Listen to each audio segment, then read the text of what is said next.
pessoal, sejam bem-vindos ao nosso papo. Vou tentar aqui dar algumas dicas sobre monetização. Eu sou o Gabriel Machado e é uma honra estar aqui nesse Experience Time, pessoal do Experience Institute, o pessoal do Biotic, Pensar Brasil e muitas outras entidades aí que estão apoiando a iniciativa.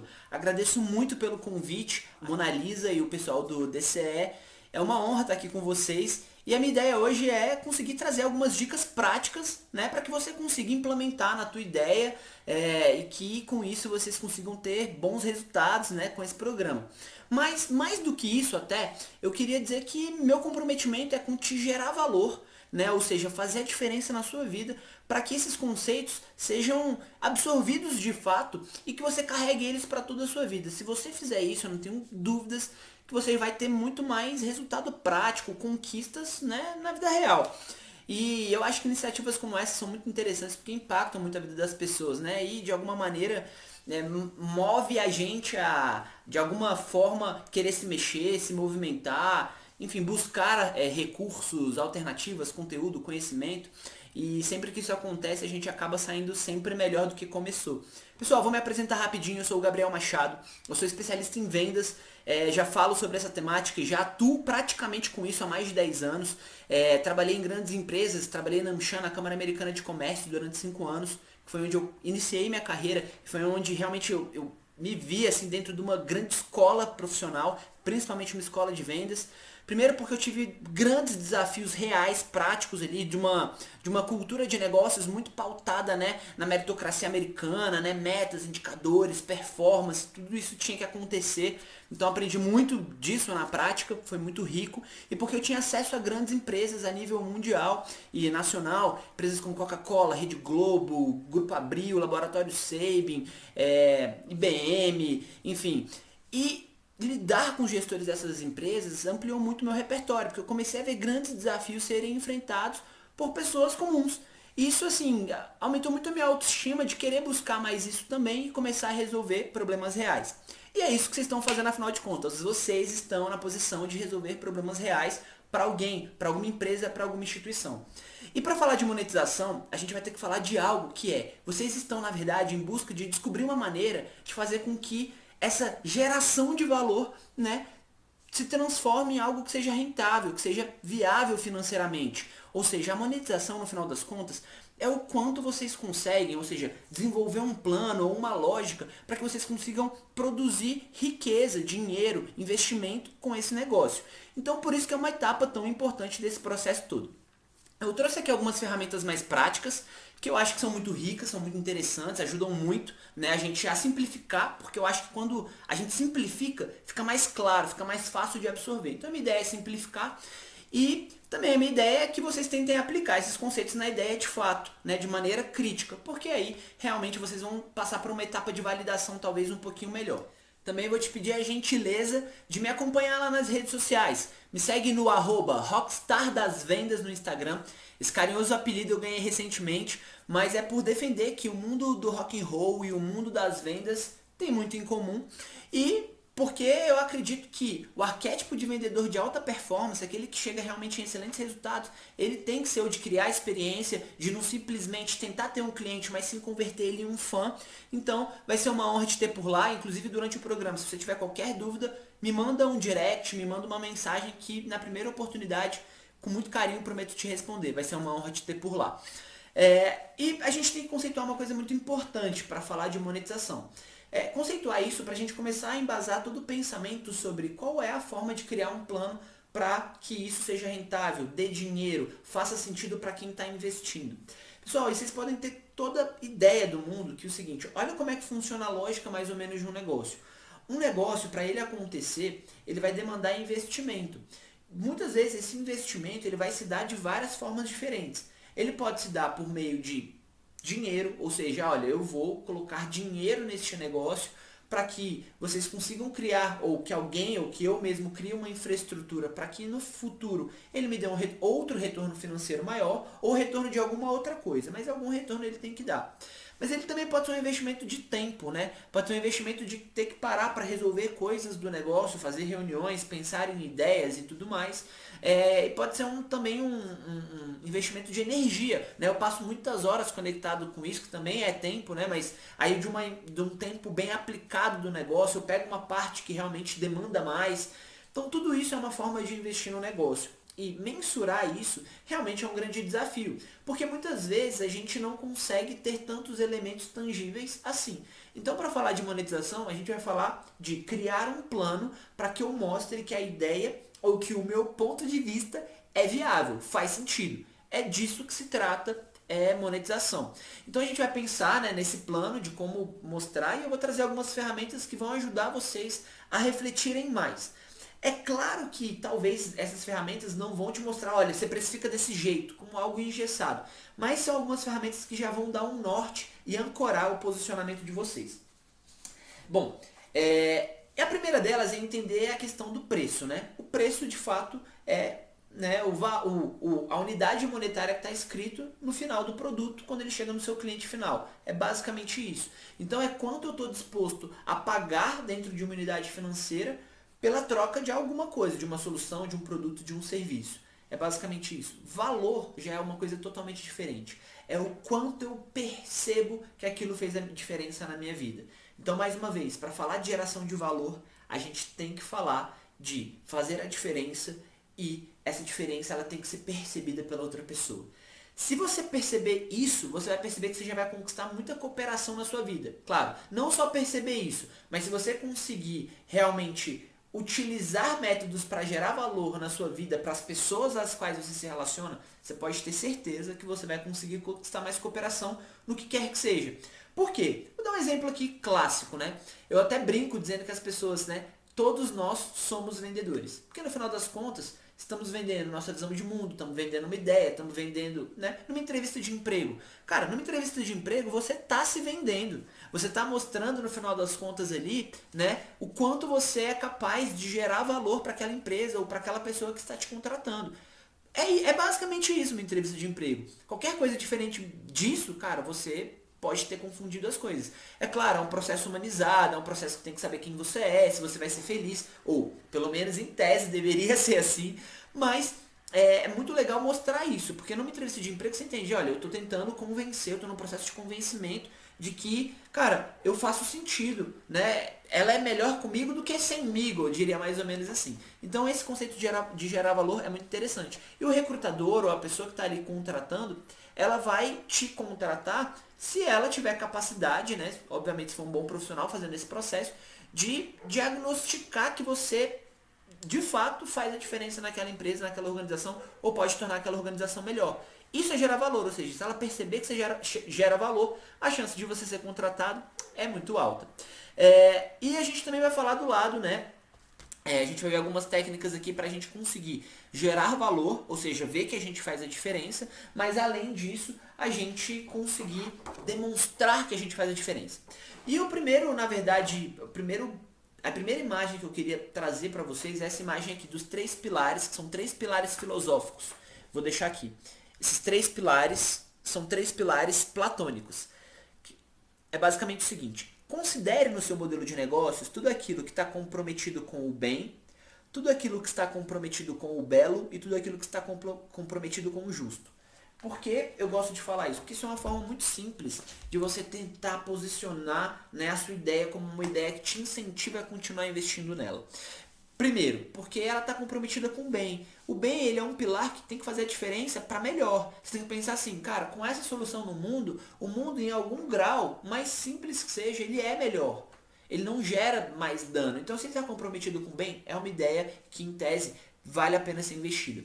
Segundo ponto, ele tem que estar construído de uma maneira, essa execução desse plano, dessa ideia, ela precisa estar constituída dentro do pilar do belo. O pilar do belo não tem a ver com uma beleza fútil, tem a ver com uma beleza de harmonia, ou seja, poxa, tem ordem, onde que começa e onde que termina aquilo, aonde que minha solução exatamente ela resolve a dor do cliente e aonde que de repente eu encerro o ciclo com o cliente. Isso é o pilar do belo, da harmonia, de ser coerente. Então, tem a ver com belo também visualmente. Imagina você, sei lá, fazer um pitch que pode ser o desafio de vocês, e ter de repente uma apresentação para esse pitch. E essa apresentação não tem pé nem cabeça, não tem ordem, não é um monte de texto, você está lendo aquele slide, de repente não é atrativo. E por último, né, ou na verdade por último, mas não menos importante, talvez o mais importante, né, um dos pilares mais importantes, é o pilar do justo. Por quê? Porque o justo tem a ver com dar um grau de coerência para aquela tua solução. Quando você fala do justo, você está falando o seguinte, olha, eu tenho que fazer, primeiro, sentido para as pessoas. E além de fazer sentido, tem que ser uma relação que seja justa em todos os aspectos. Porque se ela em algum momento não for justa, você pode ter certeza que você vai em algum momento fazer com que essa sua ideia não seja sustentável. E aí você pode, por algum detalhe, né, acabar comprometendo tudo. Muitas vezes relação entre sócios acaba, né, caindo em xeque em função de um deles, ou a relação estremecer, porque alguém não está achando que aquilo está justo. E aí começa a se reverberar em vários sentimentos ruins em relação àquele negócio. Então pense sempre no seguinte, olha, como é que fica justo para quem está investindo tempo, para quem está investindo dinheiro, para quem está investindo energia, né? Ah não, mas eu invisto mais energia, eu acho que minha energia vale mais nesse momento do que o dinheiro que você está entrando. Pode ser um caso, ou não. E aí vocês conversem isso antes de fato, né, sair para falar de um negócio. Mas, quando você vai formalizar um negócio, você também tem que considerar que esses pilares eles têm que estar considerados para o consumidor final. Por quê? Porque gerar valor é um conceito importante, é um conceito extremamente importante na hora da gente monetizar. Só que gerar valor muitas vezes não é o suficiente para que a pessoa esteja disposta a pagar pela tua solução. Isso vai depender muito do teu perfil de cliente ideal. O que é o seu perfil de cliente ideal? É você desenhar aquelas pessoas que têm tudo a ver com o seu negócio.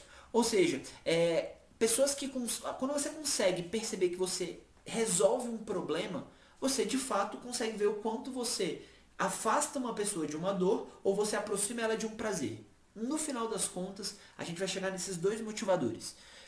Sua solução ou está afastando alguém ou aquela organização de uma dor, de um problema, ou ela está aproximando ela de um prazer, de um desejo.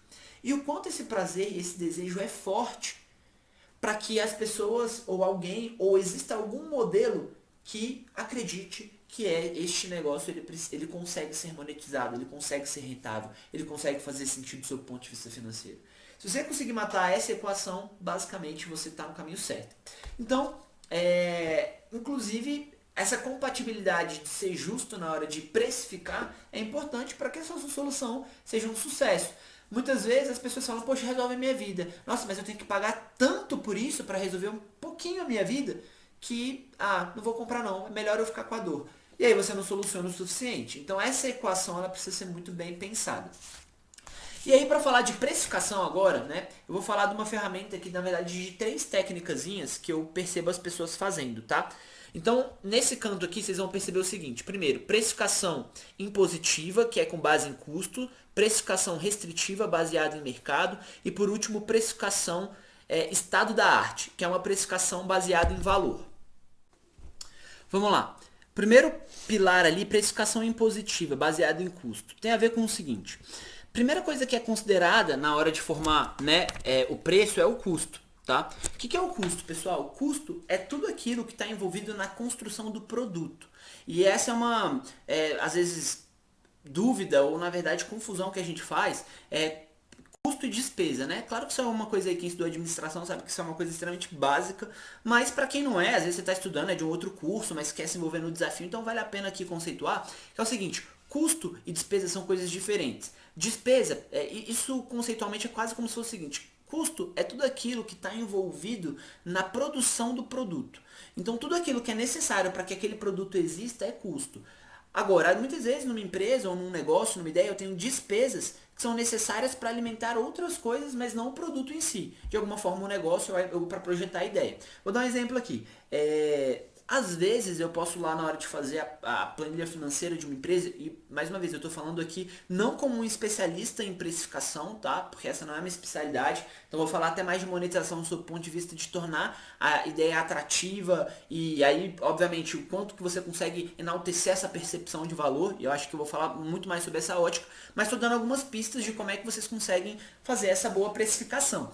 Então, assim, quando você fala em precificação nesse aspecto, você vai incidir tudo aquilo que está envolvido, né, os custos envolvidos naquela tua mercadoria. É muito sobre essa chancela que se baseia essa primeira ferramenta ou técnica, né, de precificação, que é a precificação impositiva.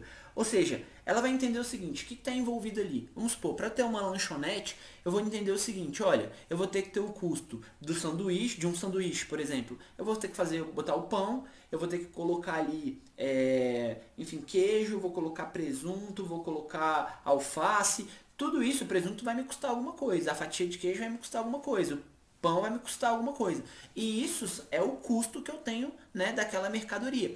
Pode ser que a mão de obra para fazer o tempo que a pessoa que eu contratei para fazer seja necessária, porque senão o produto não existe. Se não tiver alguém ali com tempo disponível para montar ele, o sanduíche não vai existir. Então eu vou determinar tudo isso como custo. Custo da mão de obra, nesse caso, tal, e vou entender qual que é o custo e qual que depois é o volume. Ou seja, o quanto que eu vou conseguir vender daquele sanduíche. De repente eu estou começando um negócio num ponto que eu não sei se é muito bom, então é natural que eu considere um volume menor, tá? Ou seja, eu não posso considerar que eu vou ter um volume ótimo, a não ser que eu tenha uma pesquisa de mercado muito bem embasada. Então, inclusive, mensurar volume é uma coisa difícil. Como é que você pode mensurar o volume da tua ideia? O quanto ela pega rápido ou não? Tá? Depois ele vai analisar, baseado nessa relação custo e volume, qual é a margem que ele tem. Ou seja, quanto que ele quer ganhar em cima de cada unidade vendida ou do período ao qual aquilo foi vendido. Para no final ele colocar o preço, ou seja, aquilo que vai para a etiqueta para que eu tenha aquela solução e aquilo é destinado no final das contas para o cliente. Tá? Então falamos aqui da primeira estrutura, precificação impositiva. Vamos falar aqui da precificação restritiva, que é baseada em mercado. A precificação restritiva baseada em mercado, ela vai primeiro analisar o seguinte, os seus competidores, ou seja, você vai analisar primeiro quais são os concorrentes, quais são as soluções similares que tem naquele mercado com uma ideia parecida com a sua. Aí você vai perceber e fazer uma pesquisa de quanto eles estão cobrando, qual é o preço que eles estão determinando. O preço é o segundo, beleza? Estou aqui na segunda linha falando do preço. Depois ela vai fazer a análise parecida, né, de analisar ali o volume, para por último entender quanto aquilo custa e quanto você consegue ter de margem no final. Ou seja, a lógica muda um pouco na hora de pensar no modelo para monetizar. E por último, você tem a precificação chamada estado da arte, tá? Que hoje eu acho que é uma precificação muito mais atual, que eu acho que faz muito sentido, gosto muito dela, que tem a ver com, primeiro você vai analisar e pesquisar o cliente. Ou seja, você vai perceber qual é a dor dele, o quanto ele está sofrendo, o quanto você pode mostrar que você resolve muito bem a dor dele. Isso é muito interessante, tá? Depois você vai pensar qual é o preço que ele estaria disposto a pagar. Ou seja, você vai ver, poxa, se eu resolvo essa dor e gero tanto de valor, eu acho que ele está disposto a pagar tanto. E depois você vai perceber, tentar ganhar, ver o que você tem de custo para produzir aquilo, resolver aquela dor, criar aquela solução e qual é o possível volume que você consegue ter. No final das contas, é a mesma coisa. Você vai ter o quê? A margem, beleza? A margem aqui no cantinho. Então, mostrei essas três estruturas para vocês entenderem aí que existem algumas, talvez, linhas de raciocínio na hora de criar modelos de precificação, muitas pessoas chamam isso de pricing, que precisa estar considerado na hora de criar um plano, um modelo de monetização, né? Agora, claro que a monetização não é só definir o preço, né? A monetização muitas vezes, né, dependendo da interpretação, e aí eu incluo a minha interpretação, claro, tudo bem você definir o preço, calculou ali, às vezes seu cálculo é até bem apurado, está bem aproximado, mas o quanto aquilo é viável? O quanto aquele plano que vocês fizeram estão sustentados, né, de que vai dar certo, de que as coisas vão caminhar? E se não sair desse jeito que a gente está pensando? Quais são as outras estratégias? Então, estar preparado para isso no modelo de monetização é muito interessante, né? E você criar, às vezes, outras linhas e aí você começa a monetizar a sua empresa de uma maneira diferente. Uma coisa que eu não comentei, porque eu deixei propositalmente para comentar agora, é que durante a minha carreira eu tive uma startup. Tive uma startup chamada Vantago. E eu tive, enfim, muitos desafios, né, com essa startup, mas foi muito legal a jornada a qual eu passei por ela, aprendi muitas coisas. Vendi a startup no ano passado, tem mais ou menos um ano que eu a vendi. E eu passei por esse desafio, como é que eu monetizo, ou seja, como é que eu cria uma estrutura para que isso aconteça, e foi muito legal, porque foi uma descoberta. Então, no meu processo de monetização, é claro, a gente fez algumas inferências, a gente tinha alguns pressupostos, que a gente, por meio de pesquisa, tentou diagnosticar, achou que fazia sentido, e fez algumas análises, que são algumas análises que eu estou aqui propondo para vocês. Só que num determinado momento a gente teve que mudar a forma de monetizar. Por quê? Porque o nosso modelo de negócios, ele, primeiro, era um modelo que era uma startup que fazia gestão de clube de vantagens. Então qual que era a nossa proposta de valor? A gente tinha clientes diferentes. Olha que interessante. A gente tinha um cliente que era o estabelecimento que dava um desconto, uma condição diferenciada como vantagem. Esse era um ponto. Aí a gente já tinha um outro perfil que era o perfil de cliente que estava consumindo essa vantagem do estabelecimento. Então, o que é valor para cada um mudava. Para o cliente era o quanto ia ser atrativo, o desconto, a experiência, o valor de ser exclusivo. E para o estabelecimento era ter volume, era ter demanda, era conseguir atender mais pessoas. Então a gente tentou casar essas duas demandas e era muito interessante, porque no início a gente achou que o estabelecimento ia pagar, né? Olha, eu quero patrocinar aí para estar na plataforma. A gente teve muita dificuldade, porque o estabelecimento não achava justo, por exemplo, ele ter que dar um desconto e ainda pagar para estar na plataforma. E aí a gente falou, ah não, então o cliente agora vai pagar. E a gente viu que tinham outras iniciativas parecidas com o que a gente fazia, não exatamente igual, mas similares que já cobravam menos, e a gente viu que a gente não ia ser competitivo monetizando dessa forma. O que a gente entendeu? E se a gente for em entidades, em grupos específicos e cobrar do grupo? Porque aí eu consigo fazer uma equação mais personalizada de quanto eu tenho de potencial de investimento de cada um desses grupos e como que eu consigo aproximar esses grupos de boas oportunidades de consumo. E aí a gente conseguiu encontrar o melhor modelo de monetização. A gente passou a ter algumas associações, empresas, e aí o negócio começou a mostrar que realmente ele começou a ficar validado. Mas, em função da minha carreira com a Oxigena, das outras coisas, eu achei melhor vender o negócio, e aí no ano passado eu concluí a venda.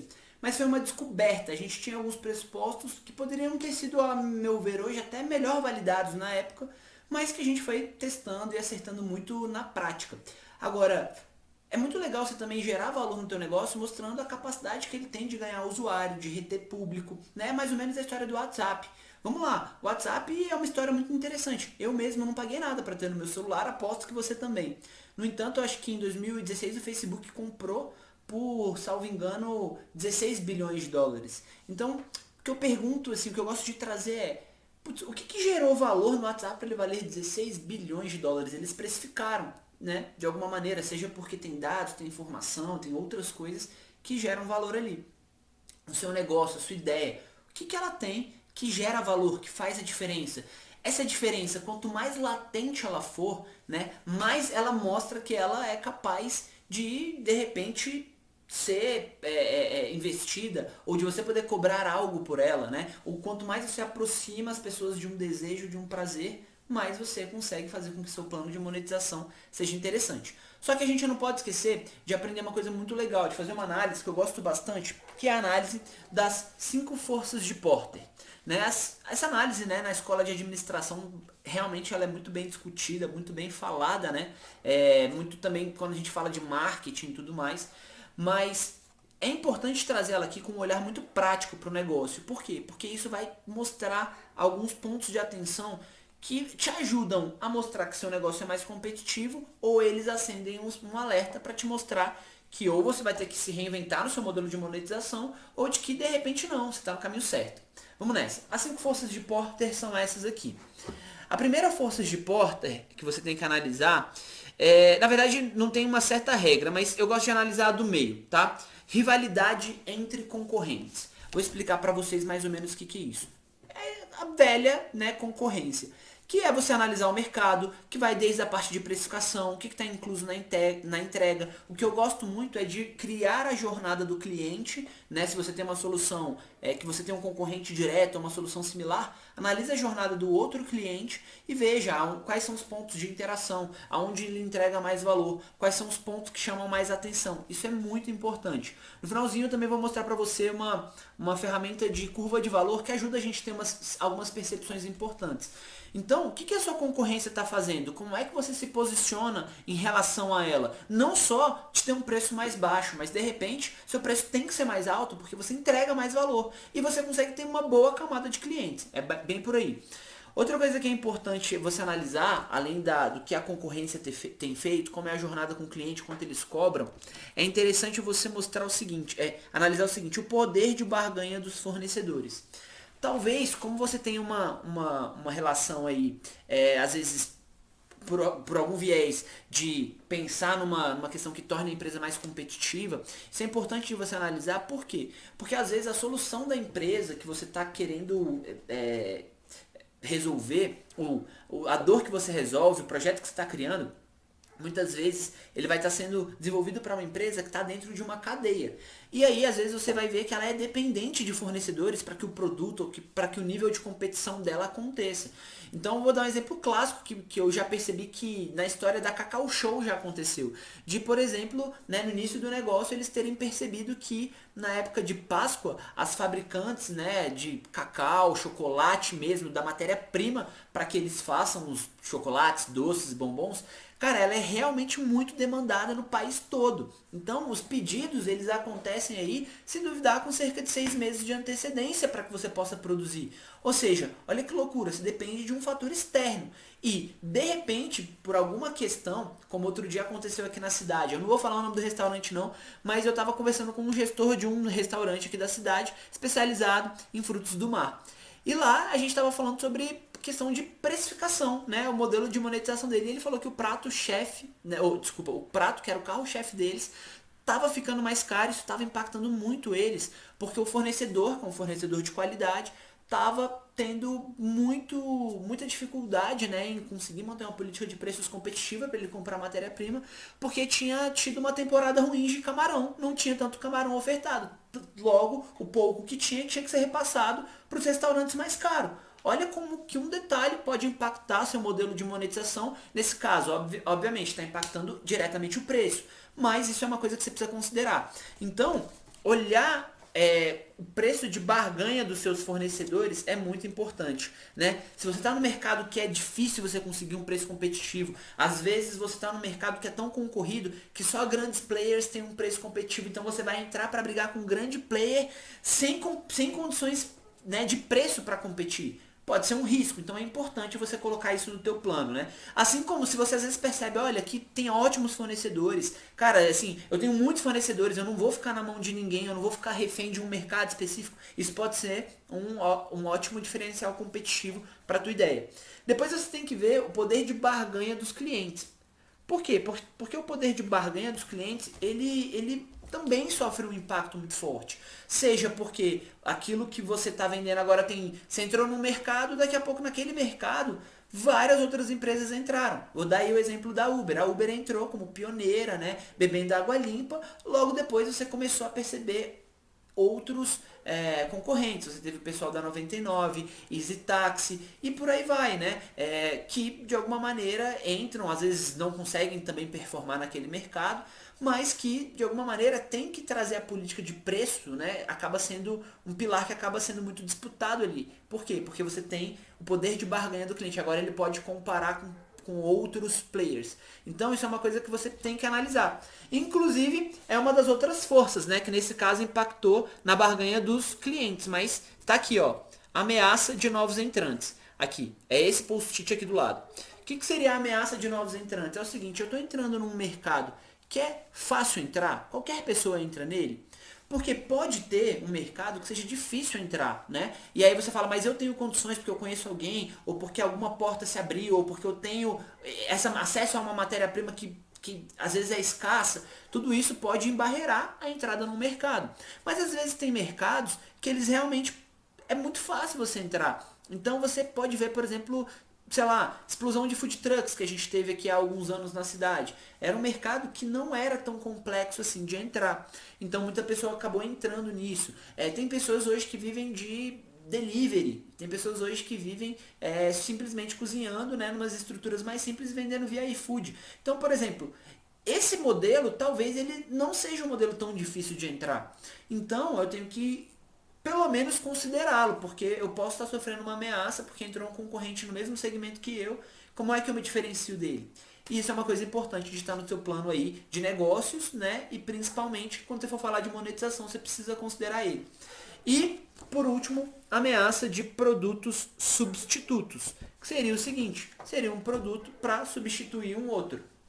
Então, quando o pessoal fala aí que o streaming, né, acabou aí com o mercado de, sei lá, de mídia, né, com as locadoras e tudo mais, de alguma forma, o que, que aconteceu? Não sei se acabou, mas impactou muito. Com certeza teve muitas perdas ali. E pessoas que estavam investindo muito naquele segmento, muitas vezes foram surpreendidas ou os modelos acabaram não se tornando viáveis porque no modelo de monetização estava se considerando que não viria um outro produto, que nesse caso pode ser uma solução, pode ser um serviço, que substituiria o que ele faria por ser mais moderno, por ser mais prático. E aí a gente vai falar de encontrar diferenciais também. Então, pessoal, para a gente conseguir avançar e encontrar, né, indícios, é óbvio que às vezes a gente no campo das ideias, e às vezes dentro de um prazo de tempo tão apertado, né, de um sprint, o que as pessoas ali do método Scrum, da metodologia ágil gostam de chamar também, às vezes você não consegue fazer todos os testes, ter todas as certezas. E aí tem um mantra que eu gosto muito, que é o feito é melhor do que o perfeito. Muitas vezes a gente fica tentando chegar no cenário, no modelo de monetização ideal e não parte para a ideia. E eu já vi muitos modelos de negócio assim passarem por aceleração, por investimento. Simplesmente a pessoa também criando um modelo falou, olha, eu acredito que é por aqui. Não tenho todas as informações. Mas se aqui não der certo, a gente arriscaria por outro lado. Mas se também não der certo, cara, a gente vai ter a energia necessária para, no meio da guerra, perceber o que faz sentido ou não.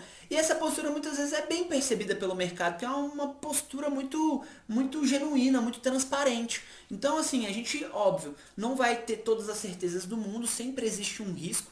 Inclusive, uma vez eu estava escutando uma expressão, não me lembro se era do Warren Buffett, que é um dos maiores investidores do mundo, né? Que ele falava o seguinte, quando alguém me chama para entrar num negócio, para investir numa iniciativa e não existe risco, ele falava, eu não entro. Porque normalmente a pessoa está fora, né, fora de si, né? Porque todo negócio exige, né, uns mais, outros menos, mas algum nível aí de risco. Então, o mais importante é que você entenda que a ideia como todo faça sentido. E é claro, quanto mais tangível for esse modelo de monetização, melhor ainda. Muitas vezes, dependendo do seu mercado, você vai ter que ter uma precificação mais, né, utilizando algum daqueles métodos, mais detalhes financeiros. E lembre-se, isso torna a tua apresentação mais rica. Se você tiver mais evidências, isso tangibiliza mais, dá mais segurança. É um discurso com muitas vezes mais maturidade. Por isso que eu recomendo trazer uma coisa um pouco mais amarrada, né? Seja botando os custos, margem para chegar no preço final, né? E aí tentando identificar qual é o público ideal que pagaria aquilo. Seja você analisando o que os seus concorrentes cobram, entendendo como é que você se posiciona em relação a eles, né? Para que aí sim você tente entender o que tem de custos para você colocar uma margem em cima e chegar num preço e competir naquele mercado. Ou naquele que a gente viu, né? É o estado da arte, que é o método de precificação que eu gero valor. Beleza? Bom, além disso daí, eu preciso perceber o seguinte, eu vou ensinar uma técnica para vocês, que é uma técnica que eu uso muito na minha vida cotidiana, que é a técnica das vendas por evidência. Por quê, pessoal? Porque venda por evidência significa que eu estou falando sobre algo, eu estou defendendo meu ponto de vista, mas eu não estou defendendo meu ponto de vista apenas, né, baseado na minha opinião. Isso é que é um grande risco, porque quando eu falo, é maravilhoso, isso vai dar super certo, até então eu estou no mundo da minha opinião. E é por isso que muitos discursos de venda às vezes ficam tão pobres, tão pouco preparados, tão pouco profissionais. Porque o mais importante é você conseguir levar segurança para quem está entrando com investimento na ideia, né? Ou levar segurança para quem vai ser seu cliente, né? No final das contas. A pessoa que você está tentando gerar valor, e se ela tem que investir algo por aquilo, você precisa gerar o maior nível de confiança possível. Então essa técnica de vendas por evidência, ela me ajudou sempre muito, porque ela sempre me ajudou a argumentar a favor da minha causa. Seja ela qual for, pessoal, profissional, né? Às vezes até realmente um produto que eu tinha que vender, alguma solução. Mas vamos lá. De vendas por evidência, eu gosto que pensem sempre nisso aqui, ó. Vou usar uma fórmula para ficar mais fácil, tá? Usa aqui o tá feia demais. Tá vendo que eu criei uma frasinha? Se você pegar aqui, eu fiz um acrônico, tá? Feia, e botei um demais aqui, tá? Que eu vou explicar. Esse demais, ele tem a ver com se ligar com esse mais aqui, e depois a gente usa a técnica do CVBA. Eu vou explicar tranquilo para vocês. Aí eu recomendo que você vá assistindo agora, botando do lado. Se for o caso, dá um pause, pega um caderno e tenta pensar do teu lado agora. Esse tá feio demais tem a ver com a gente lembrar sempre de primeiro, lança a evidência e depois sustenta se possível dentro da lógica do CVBA, as tuas opiniões ou as tuas conclusões acerca da evidência, tá? Uma das evidências pode ser testemunho, tá? O que eu quero dizer com testemunho? Testemunho pode ser depoimentos que pessoas dão acerca do teu produto, da tua solução, da tua ideia. Ou seja, se eu tenho pessoas falando bem de mim, isso por si só é uma evidência. Então a minha opinião sobre mim é a minha opinião, porque obviamente eu estou interessado naquele negócio, né? Agora, se outra pessoa fala bem de mim, opa, a opinião dele já pode ser uma evidência ao meu favor, né? Por isso que hoje você pega até em casos, né, judiciais aí, né? Testemunhas, né, são evidências em casos. Então se eu tenho muitas testemunhas relatando um ocorrido, aquilo pode ser sim elemento concreto, né, para a decisão de um caso. Então a mesma coisa aqui, quem é que relata aquela mesma dor? Pegue relatos reais, pesquise, identifique quem são as pessoas que sentem isso. Escutem essas pessoas que você acredita que está no público-alvo daquela ideia. Ponto 2, ou descubra onde elas estão, né? Ponto 2. Artefatos. Artefatos seriam objetos, qualquer coisa que te ajude a mostrar melhor a sua ideia. Então, assim, eu já fiz pitch muitas vezes de investidor, e uma vez eu me lembro muito bem de que quando eu estava fazendo um pitch pela minha startup, pela Vantago, numa das edições do Capital Empreendedora, que é um evento que tem aqui em Brasília, né?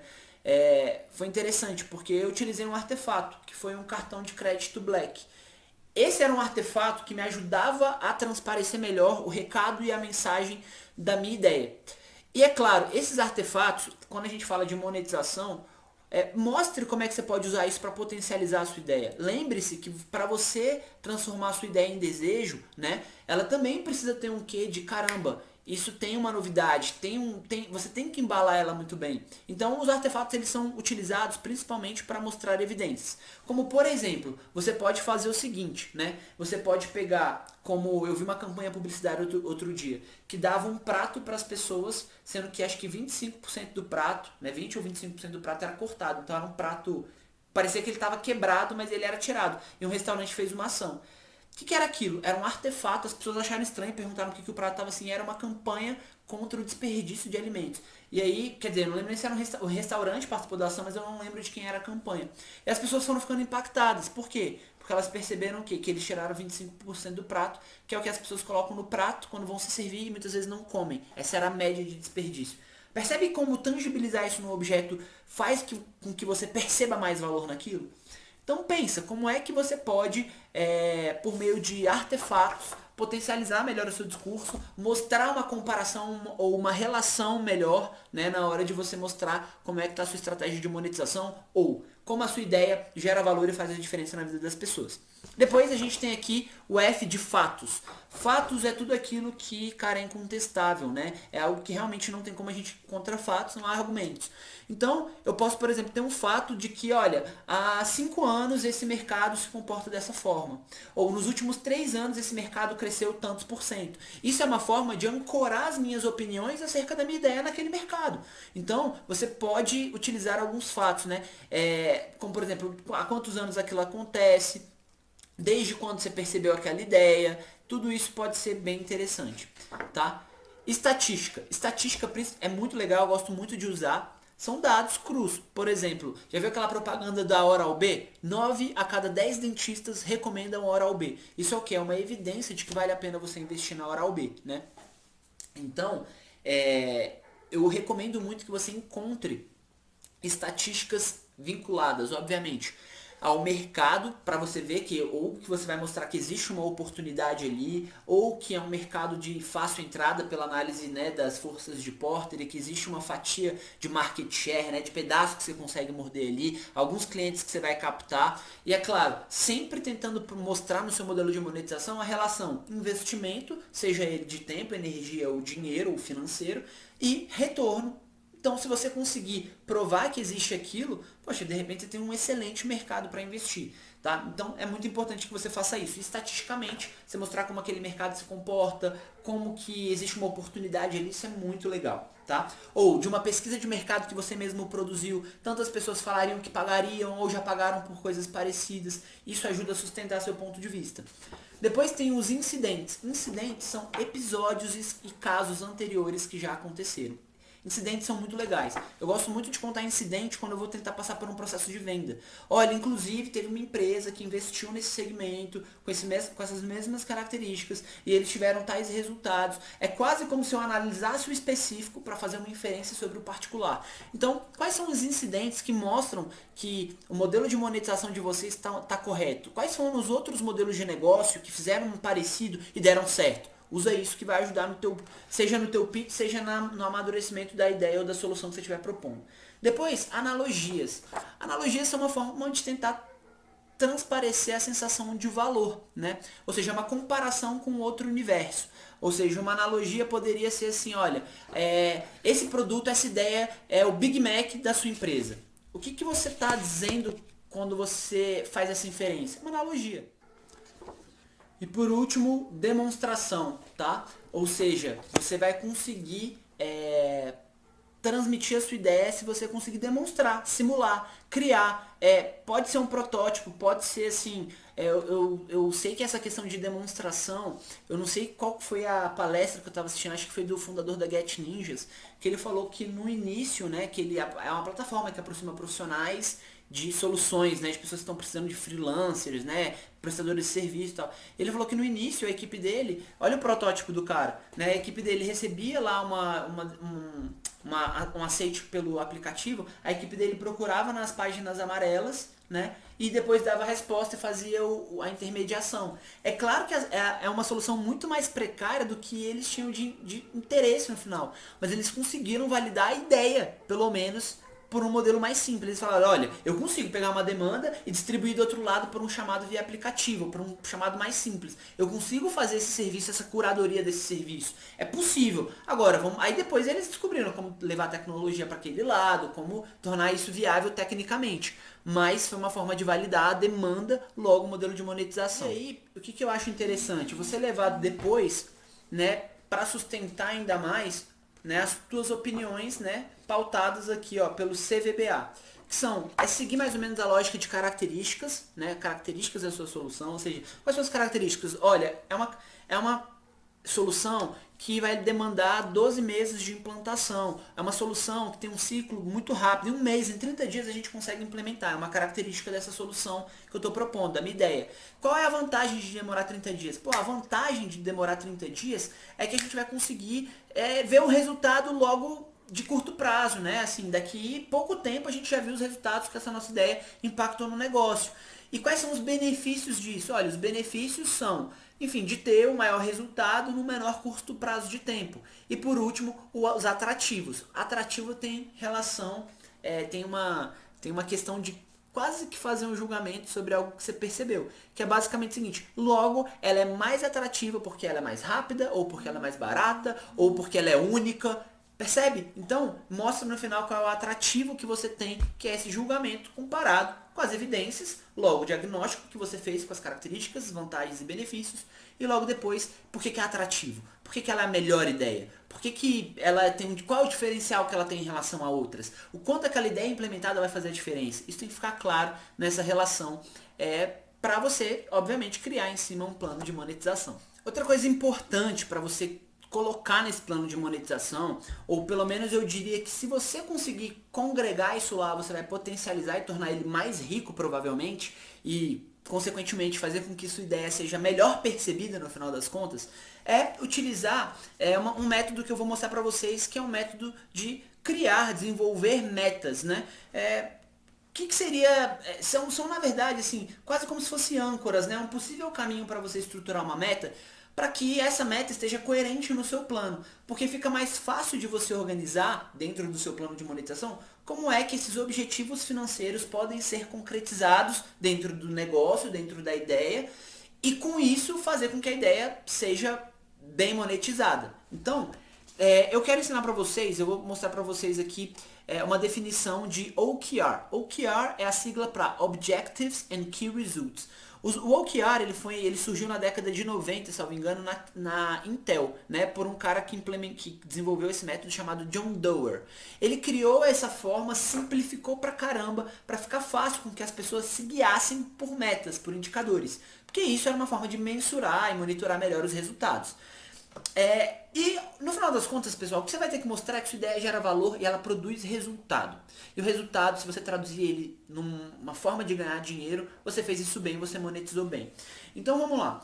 O John Doerr ele criou a seguinte fórmula para estruturar uma meta, que é o seguinte, né? Os OKRs. Essa fórmula aqui, eu vou, aí tem um espacinho aqui que significa alguma coisa, medido por alguma coisa. Então, um OKR nada mais é, ou a forma que ele defende de criar metas, é basicamente, eu vou a alguma coisa mensurado por alguma coisa. Então, eu determino o que eu vou fazer, o que eu vou entregar, e depois eu digo como eu vou medir se eu entreguei ou não. É uma forma muito simples, mas que funciona, né? E aí, é claro, vou mostrar uma coisa que talvez esteja batida, seja extremamente rasa para vocês, mas só para a gente não esquecer. Uma meta, ela vai estar coerente quando ela for smart, então talvez tenham poucas pessoas que, ou algumas pessoas que não tenham visto ainda esse conceito de meta smart, que é um conceito para você saber se você criou uma boa meta. Ou seja, ela tem que ser, né, seguir esse acrônimo. Específica, mensurável, atingível, relevante, e ela tem que ter um prazo, ou seja, você tem que mostrar onde ela começa e onde ela termina. Se faltar um desses elementos, não dá para estruturar uma meta. Às vezes você estrutura uma meta que na sua cabeça está linda, mas ela é inatingível. Na prática, até você conseguir executar os passos para que aquela ideia se concretize, aquilo não é viável. E aí seu modelo de monetização pode estar errado. E aí a sua ideia deixa de ser interessante. Por isso que é importante considerar muito essa questão. Mas voltando aqui, né, à questão do OKR, basicamente eu estruturei aqui três elementos que vocês precisam ter. Primeiro, o que é um objetivo, vocês têm que entender. O que é um Key Result, eu acho que é importante você entender. E o que é uma iniciativa, ou seja, ou uma alavanca. Iniciativas ou alavancas é porque eu já vi literaturas diferentes tratando sobre isso. Primeiro, um bom objetivo dentro desse método de OKR, né, desenvolvido pelo John Doerr, seria basicamente algo que instigue as pessoas, que como é que eu posso dizer, se mobilize as pessoas a tomarem iniciativa, a seguirem, perseguirem esse objetivo. Então o objetivo ele precisa ser lúdico, ele precisa também ser nobre. Então, um bom objetivo ele pode ser assim, olha, me tornar, eu até deixei aqui um exemplo, ser o melhor, me tornar a melhor empresa deste segmento no Centro-Oeste. Pode ser um ótimo objetivo, mas pode ser que esse objetivo seja pequeno. Não, a gente tem que ser o melhor do Brasil. Pronto, então você vai determinar algo que vai ser lúdico. Pô, ser o melhor do Brasil, olha que orgulho seria fazer parte disso. Agora, ser o melhor do Brasil é lúdico, é legal, inspira as pessoas, mas é intangível, é subjetivo. Como é que eu vou agora mensurar? Ou seja, eu já falei o que eu vou, né? Eu vou ser o melhor do Brasil neste segmento. Como é que eu vou medir? Aí a gente tem que falar de Key Result. Key Result são indicadores que são basicamente ancorados para saber se eu fui o melhor. E aí eu vou falar, olha, eu vou ser o melhor do Brasil se eu conseguir bater a marca, ou melhor do Centro-Oeste, pegando aqui, se eu bater a marca de 100 mil usuários. Então esse é um Key Result. Eu tenho que ter 100 mil usuários até dezembro até 31 de dezembro de 2020. Pronto, 100 mil usuários até 31 de dezembro de 2020 significa que eu sou o melhor do Brasil. Se para vocês isso fizer sentido e for inspiracional e tiver baseado nessa projeção, maravilha, tá no caminho certo, tá? Outro Key Result pode ser, por exemplo, eu tenho 100 mil usuários, vender 25 mil reais de publicidade todos os meses a partir de 30 dias. Ou seja, eu vou começar a mostrar aonde que esses objetivos precisam estar concluídos. Então, no modelo de monetização, se eu tiver OKRs, olha, eu acho que em 15 dias a gente fazendo esse esforço eu consigo avançar tanto. É fundamental. E aí, o que é importante? Ah, Gabriel, mas isso que você falou é óbvio, né? Você tem que falar o que você tem que fazer e quanto que você quer alcançar. Isso aqui eu imaginei. Legal. Mas tem uma coisa que é muito... que as pessoas acabam não olhando tanto para isso, que são as alavancas, ou melhor, as iniciativas.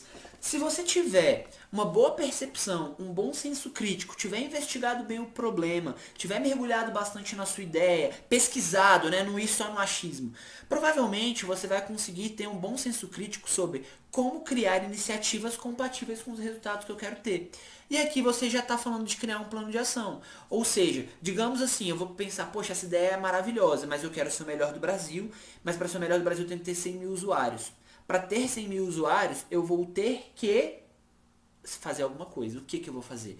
Por exemplo, olha, eu vou investir 50 mil reais, ou eu vou investir 10 reais por dia em links patrocinados no Google Ads, não sei, vou investir em publicidade, pá, é um check. Vou investir em tal coisa. Isso precisa ser colocado, né, como tópicos mesmo dentro das iniciativas. Olha, vou fazer reunião com tantos veículos de mídia para divulgar em matérias no jornal a minha solução. Beleza, fazer reunião com 10 veículos de mídia é uma alavanca. Porque no final do ciclo, o que você tem que pensar? Conversa, as alavancas, uma boa alavanca, ela só pode ter duas respostas, sim ou não. Ou seja, você vai falar, e aí, fez as 10 reuniões? Sim ou não? E aí, você conseguiu investir 100 reais por dia em Facebook Ads? Consegui, fiz. Você conseguiu falar com os clientes que entraram na página do site e depois não consegui ou não consegui. Aí você sabe se você está sendo coerente com o objetivo ou não. Mas normalmente, bons planejadores, bons modelos de venda, eles conseguem mostrar uma relação muito clara entre o nível de esforço que eu coloco e o nível de coleta de resultado que eu tenho. E aí eu demonstro uma relação investimento e expectativa mais clara. Se eu mostro o investimento e expectativa de maneira mais clara e faço um estudo sobre os riscos, que seria basicamente aquela análise das 5 forças de Porter, fica muito mais fácil, fica muito mais coerente a ideia. Beleza? E ó, pra fechar aqui, eu queria aproveitar pra gente fechar aqui o conteúdo, eu queria mostrar uma coisa que eu fiz, que foi muito simples aqui, mas que eu acho muito legal, que foi um gráfico de curva de valor.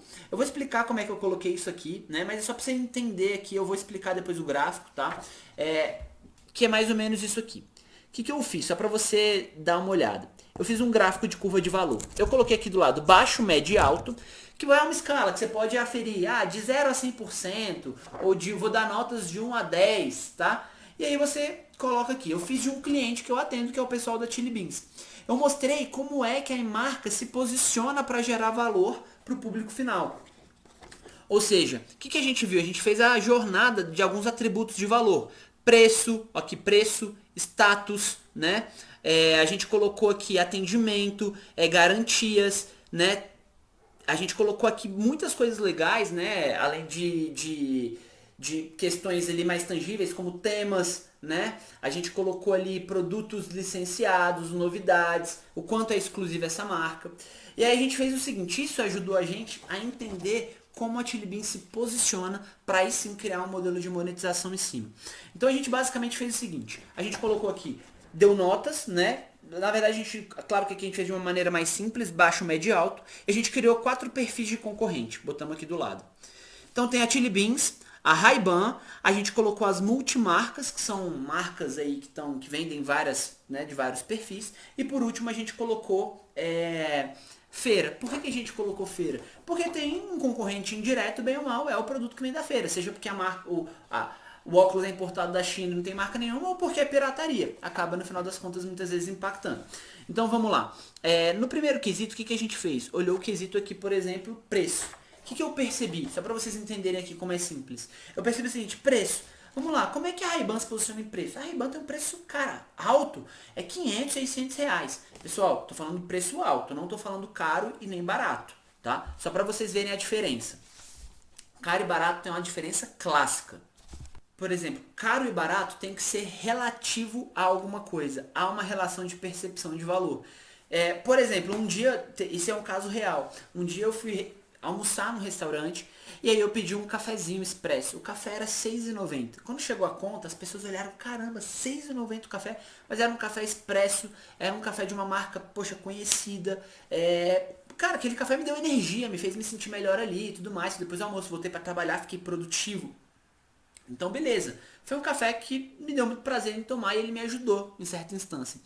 E teve uma outra oportunidade que eu fui tomar um café, enfim, de uma mulher que vendia café vendia marmita, tinha café, lanche, essas coisas, na porta do cartório que fica próximo do escritório da empresa.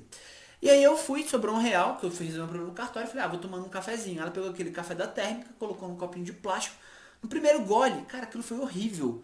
Não sei, o café não tava legal, tava muito forte, tava frio, eu peguei e joguei fora. Ou seja, o que foi caro, o que foi barato? Poxa, às vezes o café de 6,90, por mais que existam cafés com preços inferiores, né?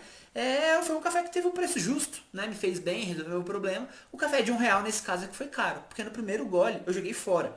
Ou seja, no final das contas eu joguei R$ 1 fora. Isso me saiu caro, porque não me gerou valor nenhum. Então caro e barato eu acho que tem essa relação, né? E aí, o que é importante a gente entender? Vamos lá. Quando a gente fala de preço, a Ray-Ban tem um preço mais alto, né, comparado com das outras marcas. É a que mais, você vai pegar um óculos a 500, 600, 700 reais, né? E aí você tem depois as multimarcas. Por quê? Porque as multimarcas trabalham também com algumas grifes, né? E os preços normalmente vêm aqui em segundo lugar, entre médio e alto. Eu coloquei a Chili Beans entre um preço médio, né? Porque a Chili Beans você tem, né? A partir de R$ 149 você já tem óculos ali com garantia, com, né, realmente com um nível de qualidade muito bom. Então é um preço médio. Você vai chegar também até preços superiores a isso, 499 por aí vai, mas assim, são poucos produtos. Você tem excelentes produtos, a 149, 179, né? E por último, eu botei aqui os de feira, né? Esses falsificados ou que não tem marca nenhuma, porque às vezes R$ 50, R$ 40 você compra um na feira. Depois eu olhei o status, o quanto aquelas marcas exploram ou as pessoas compram elas por causa de status. E aí eu coloquei Ray-Ban, muita gente compra porque sabe que é uma marca que trabalha, né, uma questão de status e tudo mais. Depois as multimarcas e a Chili Beans eu coloquei aqui ainda médio. Por quê? Porque a Chili Beans não tem um apelo, claro que tem coleções fantásticas, mas não tem um apelo assim de status tão forte. Mas é médio, um óculos tem muita qualidade, as pessoas gostam do estilo, mas as pessoas compram Chili Beans não é pelo status que ela gera, e por outros atributos, tá? Que a gente já vai falar. E por último aqui, a gente colocou também os de feira, pelo contrário, né? O óculos de feira ele não gera status nenhum, salvo aí os falsificados, quando a pessoa, né, de alguma forma, ela é ludibriada achando que é verdadeiro, tá bom? Depois eu coloquei atendimento. Aí, pessoal, a gente já começa a interpretar diferente. Olha lá, melhor marca em atendimento, Chili Beans. Depois vem, né, as multimarcas, depois Ray-Ban e por último você tem ali os óculos de feira. Por quê? Né? Porque no atendimento, só para você entender aqui essa questão de curva de valor, você vai perceber o seguinte, a Chili Beans tem um treinamento fantástico, não é porque a gente dá aqui não em Brasília o treinamento para eles, mas porque além dessa questão, mudou uma coisa muito de posicionamento mesmo, é do modelo de negócios, não é do atendimento apenas do vendedor na ponta. Isso conta muito? Sim, por isso que eu estou colocando alto aqui. Mas a experiência da pessoa poder pegar o produto, botar no rosto, botar na prateleira de novo, só para vocês terem ideia, ó, até antes da Chili Beans entrar forte no país, isso quase não acontecia em lugar nenhum. Você ia comprar um óculos, você entra numa ótica, no modelo bem convencional, até o próprio Ray-Ban hoje. Assim, eu não lembro de marcas aqui, lojas Ray-Ban, né? Talvez em algumas cidades até tenha, mas assim, em Brasília mesmo eu não lembro. Eu sei que existem, né, óticas, né, que vendem várias marcas, né, que são as multimarcas, inclusive. E aí, dentre elas, tem a Ray-Ban lá dentro. E aquele processo, eu tenho que sentar no balcão e falar, eu quero experimentar aquele ali. Aí vem a vendedora com lencinho e tal, eu experimento aquele ali. A Chili Beans eu tenho vários à minha disposição e eu mesmo posso interagir com os produtos. Então, acho que isso já muda muito a experiência. Você tem ali também garantias. Aí eu coloquei aqui, ó, em primeiro lugar, eu vi que a garantia da Ray-Ban, por exemplo, eu vi que é uma garantia de 2 anos. A da Chili Beans e das multimarcas, às vezes giram ali em 1 ano, da Chili Beans é de 6 meses.